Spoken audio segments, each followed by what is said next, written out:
Halo, kembali lagi dengan saya, Siti Karimah dengan NPM 2313 034007. Pada video kali ini, saya ingin menjelaskan mengenai konsep konvolusi neural network yang digunakan untuk menganalisis suatu penyakit pada daun anggur. Di sini, saya sudah mendownload sebuah jurnal yang sesuai dengan pendekatan yang ingin saya jelaskan. Di sini saya mendownload jurnal dengan judul Klasifikasi Penyakit pada Daun Anggur menggunakan metode Convolution Neural Network yang ditulis langsung oleh Ken Ratri Retnawardhani dan Laurentinus Leonardi yang diterbitkan di Jurnal Techno Incentive pada tahun 2023.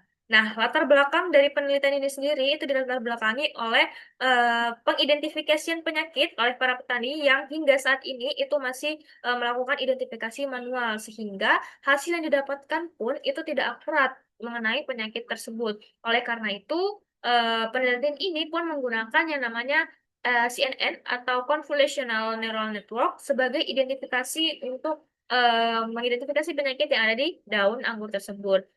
Dengan metode penelitian di sini menggunakan konvolusi neural network, lalu ada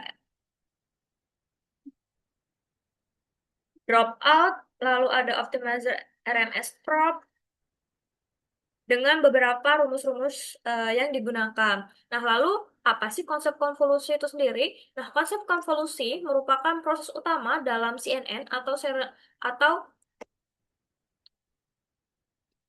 Convolution Neural Network yang merupakan sebuah operasi perkalian antara citra masukan dengan sebuah kernel, lalu eh, eh, dengan kernel dengan berukuran 3 kali 3 piksel, di mana kernel ini kemudian akan digeser ke seluruh bagian citra untuk menghasilkan sebuah fitur map yang kemudian peta itu akan merepresentasikan fitur-fitur dari citra itu sendiri seperti tepi, bentuk, ataupun tekstur. Nah, hasil konvolasi ini kemudian akan diproses melalui beberapa proses melalui metode-metode tadi yang seperti saya sebutkan, ada melalui convolution neural network, ada dari dropout, dan yang terakhir ada dari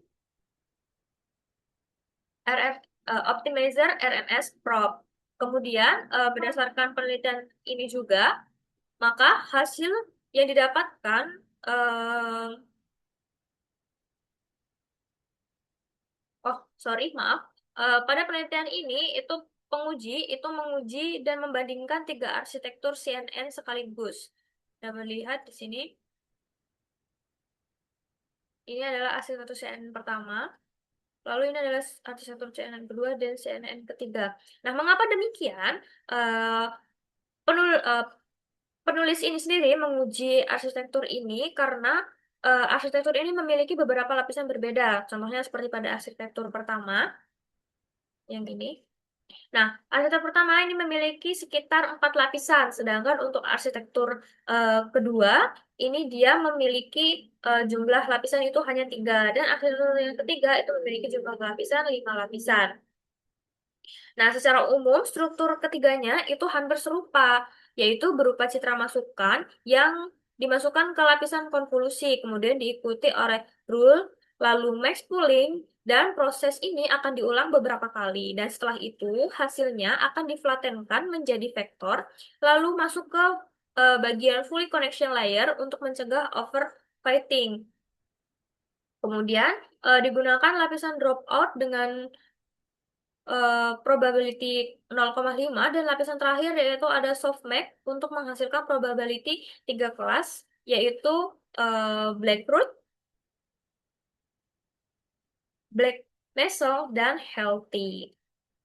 Nah, hasil pembahasan dari penelitian ini sendiri yaitu hasil terbaik hasil terbaik itu diperoleh melalui arsitektur yang nomor 3, yang ini, yang arsitektur memiliki 5 lapisan. Mengapa hal ini demikian? Karena dengan ukuran citra 128 piksel dikali 128 piksel, maka learning rate-nya itu akan dihasilkan sekitar 0,0001 dan 30 epochs, yang menghasilkan akurasi sebesar 98,5% untuk Black Mesel, dan 98,1% untuk Blackroot, dan 99,5% untuk Healthy.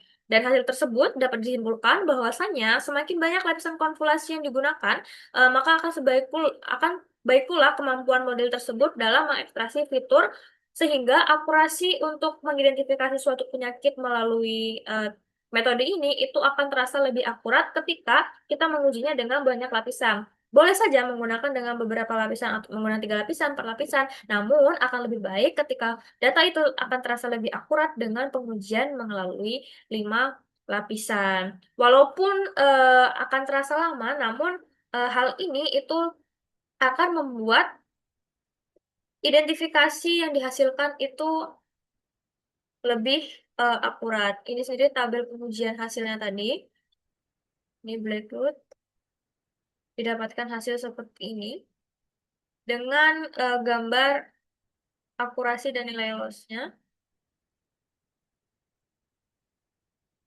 Demikian. Nah, berikut dilampirkan daftar pustaka. Nah, oleh karena itu, eh, metode konvolusi neural network ini dapat digunakan untuk mengidentifikasi berbagai macam penyakit pada dedaunan-dedaunan yang lain. Karena dengan menggunakan metode ini, kita dapat mengetahui dengan beberapa penggunaan lapisan, itu kita dapat mengetahui bahwasanya dari beberapa pixel tersebut dapat diidentifikasi penyakit-penyakit yang ada dalam arsitektur daun tersebut dengan menggunakan beberapa model arsitektur yang digunakan dalam model ini. Mungkin demikian penjelasan dari saya. Kurang lebihnya saya mohon maaf. Saya akhiri. Wassalamualaikum warahmatullahi wabarakatuh.